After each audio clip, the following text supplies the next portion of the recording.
দেৱচন্দ nursing হোমত উত্তেজনা গাঁও পঞ্চায়তৰ সভানেত্ৰী ভুল চিকিৎসাৰ বলি হৈ মৃত্যু হোৱাৰ অভিযোগত চিকিৎসালয়খনৰ সন্মুখত মৃতদেহ লৈ প্ৰতিবাদ ৰাইজৰ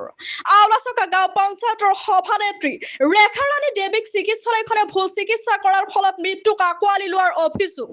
কিছুদিন পূৰ্বে দেৱচন্দ নাৰ্ছিং হোমত দুটাকৈ জটিল অস্ত্ৰোপচাৰ কৰাৰ পিছত গুৰুতৰভাৱে স্বাস্থ্যৰ অৱনতি ঘটিছিল সভানেত্ৰীগৰাকীৰ পুনৰ সংকটজনক অৱস্থাত দেৱচন্দ নাৰ্ছিং হোমত ভৰ্তি কৰিছিল যদিও চিকিৎসকে গুৱাহাটী মেডিকেল কলেজলৈ প্ৰেৰণ কৰে যোৱা নিশা মৃত্যুক আঁকোৱালি লয় ৰেখা ৰাণী দেৱীয়ে মৃত্যুৰ সময়ত তেখেতে স্বামীৰ লগতে একমাত্ৰ কন্যাগৰাকীক এৰি থৈ যায় এই ঘটনাক সহজভাৱে ল'ব পৰা নাই অঞ্চলবাসীয়ে ঘটনাৰ উচিত তদন্ত বিচাৰিছে পৰিয়ালৰ লোক তথা ৰাইজে হয় ইয়াতে প্ৰতিবাদ আজি সাব্যস্ত কৰা হৈছে আমাৰ আলোচকা গাঁও পঞ্চায়তৰ সভানেত্ৰী ৰেখা ৰাণী দেৱী বাইদেউ মোৰে বান্ধৱী তেখেতে যোৱা 17 তাৰিখে ইয়াতে এডমিট হৈছিলে এডমিটত মানে দুটাকে অপাৰেশ্যন কৰিছে এটা জৰায়ু টিউমাৰ আৰু এটা গল ব্লাডাৰৰ অপাৰেশ্যনটো হোৱাৰ পিছতে মানে দুদিন পিছত ঘৰলৈ যেতিয়া মই জনাখিনি ঘৰলৈ যেতিয়া লৈ গৈছে লৈ যোৱাৰ পিছত ৰাতি উশাহ ল'ব পৰা নাই উশাহ ল'ব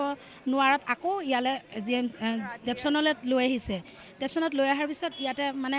ICUত ভৰ্তি কৰা বুলি কৈছে তাৰপিছত অলপ সময় থকাৰ পিছত আমি নোৱাৰোঁ বুলি কৈ পেলাই মানে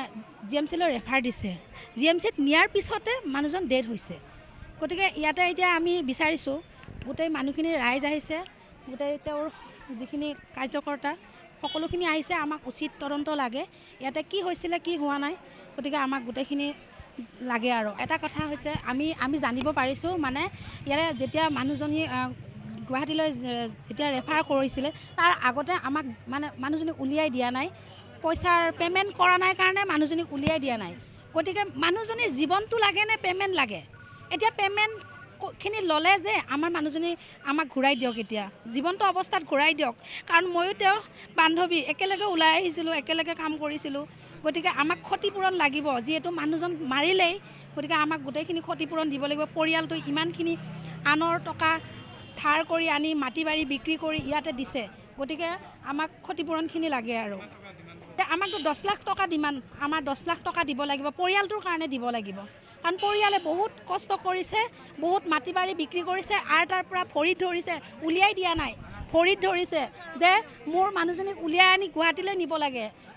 তেওঁ এগৰাকী ৰাইজৰ প্ৰতিনিধি তেওঁক এনেকুৱা এটা অৱস্থাত ইমান হেৰিলে পঠিয়াই দিলে এতিয়া ৰাইজে এতিয়া সিদ্ধান্ত ইয়াতে এতিয়া ডেড বডি লৈ নাযাওঁ বুলিয়ে কৈছে ইয়াতে কি কৰে কৰক এতিয়া তেওঁলোকে হয়তো আগতেই ইনফৰমেশ্যন পাইছে যে আমাৰ এইবিলাক ৰং হৈছে গতিকে তেওঁলোক নাই এতিয়া শুনামতে এতিয়া দেৱচন্দৰ মানুহ মানে যিজন মানুহজন নাই তাৰমানে আমি গম পাওঁ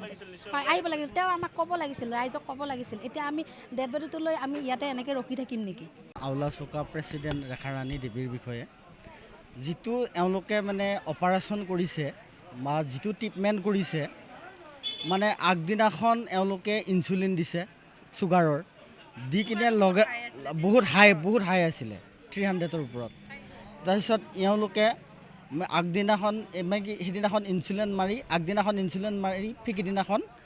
অপাৰেশ্যন কৰিছে অপাৰেশ্যনো কৰিছে গ'ল্ড ব্লাডাৰ ষ্ট'ন আৰু মানে জৰায়ু টিউমাৰ হৈছিলে দুয়োটা অপাৰেশ্যন একেলগে কিয় কৰিছে মানে এটা অন্তত কিছুদিন গেপ ল'ব পাৰিলে হয় আমি যেতিয়া GMCৰ ডক্টৰ কৰ্তৃপক্ষক আমি সুধিছিলোঁ এই ঘটনাটো আমি যোনে মানে আমাক তাত ৰিচিভ কৰিছিলে ইমাৰ্জেঞ্চিত তেখেতলোকেও কৈছে যে এইটো তেওঁলোকে সম্পূৰ্ণ কিছুমান মানে ৰং ট্ৰিটমেণ্ট কৰিছে আৰু এওঁলোকে যিটো মানে ব্লাডটো গৰম হৈ থাকিবৰ কাৰণে যিটো ইনজেকশ্যন দিছিলে এটা ইনজেকশ্যনৰ দাম 6,000 নে 8,000 টকা কিবা আছিলে সেই ইনজেকশ্যনটো তাৰমানে 3টামান মাৰিছে সেইকেইটা মাৰাৰ কাৰণেহে ব্লাডটো গৰমে আছে আৰু পালছটো তেওঁলোকে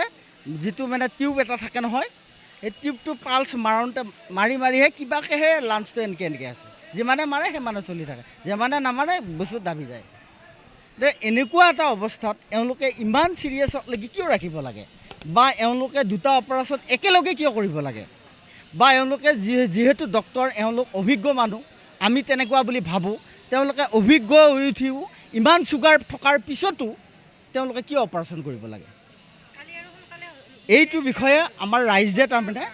মানে তেওঁৰ শুভাকাংক্ষীসকলে ৰাইজে ঘৰুৱা ইষ্টমিত্ৰ তেওঁলোকৰ মানে এইটো ন্যায় বিচাৰিছে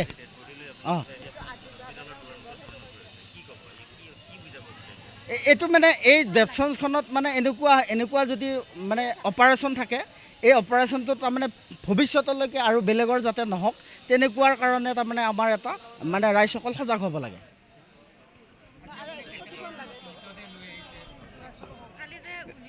লৈ অহা নহয়, কালি ইয়াৰ পৰা নিয়া, তাত ৰিচিভ কৰা, তাত আমি এওঁলোকে ইয়াৰ পৰা কৈছে যে আমি তাত ডক্তৰক মানে ঠিক কৰি কিনে আমি ICU ঠিক কৰি থৈ দিছোঁ।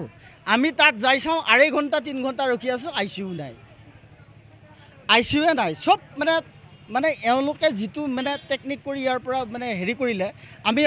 আচলতে আমি দুৰ্ভগীয়া অনুভৱ কৰিছোঁ।